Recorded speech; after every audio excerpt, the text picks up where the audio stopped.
महाकुंभ में किन्नर अखाड़ों का भी अलग महत्व है, अलग महात्म है। पिछले कुछ दशकों से किन्नरों के भी महामंडलेश्वर बनने की शुरुआत हुई। इस वक्त हमारे साथ कौशल्यानंद गिरी जी हैं, जो कि किन्नर महामंडलेश्वर हैं और इस महाकुंभ में हैं। महाराज जी ये बताइए कि ये जो किन्नर महामंडलेश्वर आप हैं, तो इस महाकुंभ में अपने इस संप्रदाय को आप किस तरीके से देखते हैं? जी जय श्री महाकाल। मैं ये कहना चाहती हूँ कि हम लोग सनातन धर्म में उपदेवता के रूप में पूजा जाता था, चाहे वो सत्ययुग के बात हो, चाहे द्वापर युग में हो, चाहे वो त्रेता युग में, क्योंकि हमारा वेद ग्रंथ में ये चीज़ उल्लेख हुआ है।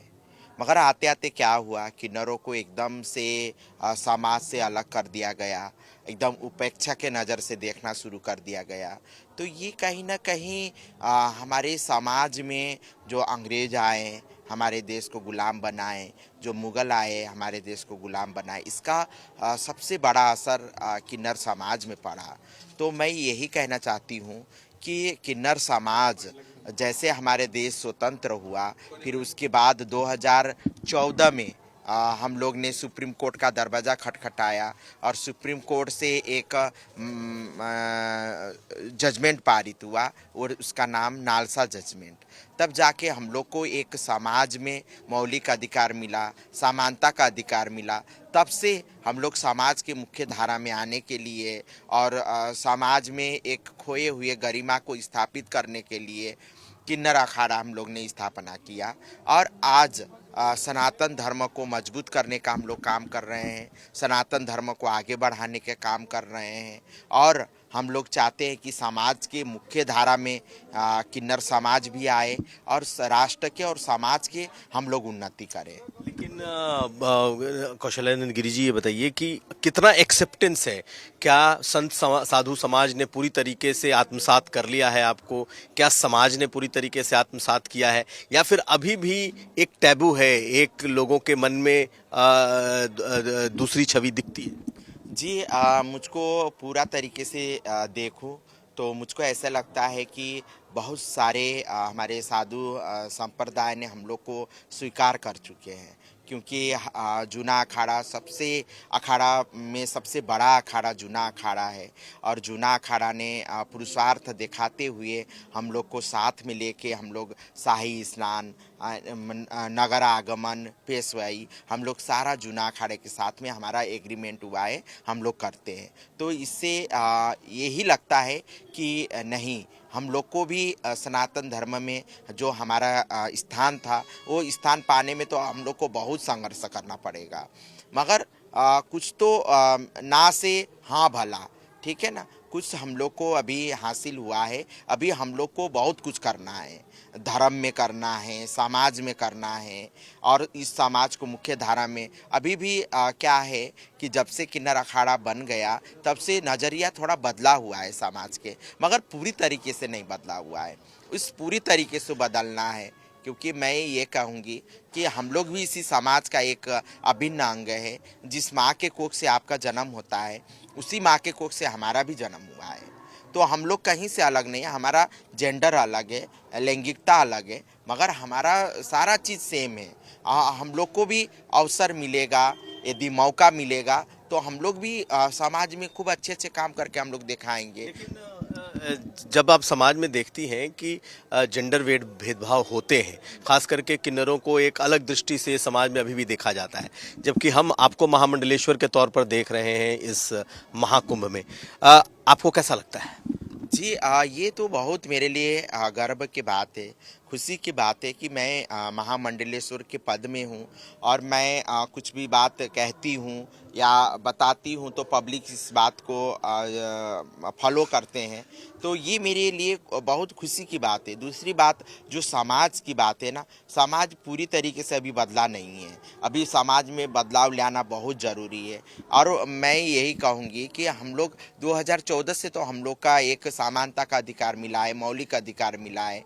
कितनी साल हुआ हम लोग को। देश आज़ाद होने का 70 साल बाद भी हम लोग का एक पहचान नहीं था। हम लोग 2014 में माननीय सुप्रीम कोर्ट से हम लोग को पहचान मिला, वो अधिकार मिला, है ना। तो अभी साधु संतों का नजरिया कैसा है? साधु संतों के नज़रिया अभी भी बहुत सारे साधु लोग कटाक्ष करते हैं, मगर हम यही कहूँगी कि हमेशा ही सत्य का जीत होता है। क्या किस तरह की बातें कहते हैं दूसरे तरह के जो जो साधु लोग कटाक्ष करते हैं? मैं सबको नहीं कहूँगी, मैं कुछ ऐसे लोग हैं अभी भी किन्नर अखाड़े को उपहास उड़ाते हैं, अभी भी किन्नर अखाड़े को गलत कमेंट करते हैं। तो कुछ लोग हैं, बहुत सभी को नहीं कहती हूँ। मैं उन लोग से यही कहूँगी कि हम लोग को किसी का प्रूफ की ज़रूरत नहीं है, किसी के लिए हम लोग प्रमाण पत्र नहीं देंगे। हम लोग आप इतिहास देखिए, आप चाहे हमारे पुराण पढ़िए, चाहे रामचरितमानस पढ़िए, चाहे शिव पुराण पढ़िए, हर जगह पे, है ना, किन्नरों का उल्लेख है। तो यदि ये झूठ है तो हमारा अस्तित्व झूठ है, हम झूठ हैं। यदि ये सही है ना, तो फिर हम सही है। तो फिर हमको क्या दूसरे का प्रूफ का ज़रूरत है? हम लोग को कोई समाज ने तो हमको कुछ दिया नहीं है, ठीक है ना। हम लोग को जो भी मिला है हम खुद अपने लड़के मिला है, हम लोग ने छीन के लिया है। मगर अब धीरे धीरे नज़रिया समाज का बदल रहा है, समाज हम लोग को स्वीकार कर रहे हैं, ये अच्छी बात है, मगर पूरी तरीके से बदलना बहुत ज़रूरी है। हम एक चीज़ देख रहे हैं, आपके पीछे मूर्तियां हैं, पीछे लगता है अर्धनारीश्वर है, तो शिव और पार्वती की एक में मूर्ति जो मैं समझ पा रहा हूँ वो मुझे दिख रही है। क्या है ये? क्या ये प्रतीक है आपके जेंडर का? क्या ये किन्नरों का प्रतीक है? और एक सवाल और मेरा उससे जुड़ा है कि आखिर किन्नर महामंडलेश्वर बनते कैसे हैं? पहले इसके बाद। जी, ये शिव और शक्ति का रूप है, अर्धनारेश्वर। तो ये कहीं ना कहीं हमारे किन्नर समाज को अंकित करता है, और हम लोग इसीलिए हम लोग हमारे आराध्य देव भी है अर्धनारेश्वर, हम इनका पूजा भी करते हैं। ये भौचरा माँ बसी हुई हमारे कुल देवी हैं, तो हम लोग इनका उपासना करते हैं, उनका पूजा पाठ करते हैं। तो ये हमारे लिए बहुत सौभाग्य की बात है कि हम इनसे बहुत कुछ शिव और शक्ति, मतलब शिव और शक्ति का मेल ही अर्धनारीश्वर का रूप है। और लोग किस नजरिए से देख रहे हैं? लोग जैसे भक्त आ रहे हैं, यहाँ भी आपके कैंप में आ रहे हैं, बहुत अच्छे नज़रिया से देख रहे हैं। भक्त लोग हम लोग से आशीर्वाद लेने आते हैं, हम लोग को कितना प्यार करते हैं, ये बहुत अच्छी चीज़ है। और मैं दिल से सभी को साधुवाद कहती हूँ और सबको आशीर्वाद देती हूँ कि हम लोग को ऐसे ही आप लोग प्यार दीजिए। इसी समाज था, कभी हम लोग को इस समाज में रहने के बाद भी हमेशा अनदेखा किया, हमेशा ही तिरस्कार किया, मगर जब से किन्नर अखाड़ा बना तो यही समाज हम लोग से आशीर्वाद लेने आ रहे हैं, हम लोग को इतना प्यार लुटा रहे हैं। तो ये बहुत पॉजिटिव चीज़ है, इसको अच्छा लगता है। और छोटे छोटे सवाल हैं कि किन्नर अखाड़े में लोग शामिल कैसे होते हैं? क्या किन्नर अखाड़ों में भी नागा साधु होते हैं?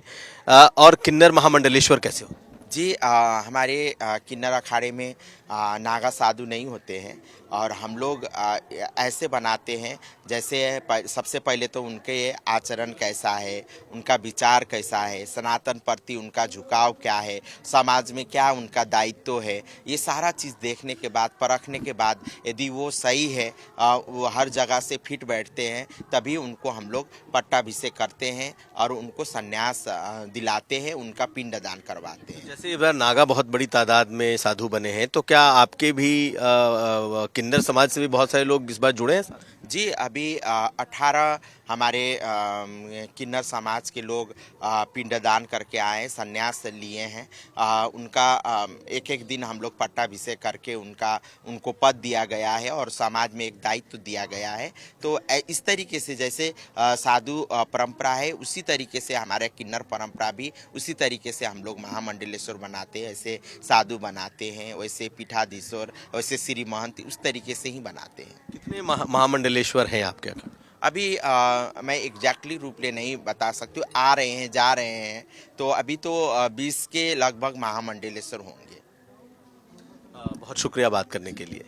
तो हमारे साथ थी कौशल्यानंद गिरी जी महाराज, जो कि किन्नर अखाड़े की एक महामंडलेश्वर है, और उन्होंने तफसील से बताया कि आज भी नज़रिया क्या है लोगों का, लेकिन नज़रिया बदला कितना है ये भी उन्होंने बताया। अगर आप मुझसे जुड़ करके अपनी समस्याओं का समाधान चाहते हैं और चाहते हैं कि आपकी समस्याओं को ज्योतिष के माध्यम से सुलझाया जाए, तो आप हमसे संपर्क कर सकते हैं, जुड़ सकते हैं एस्ट्रो तक पर।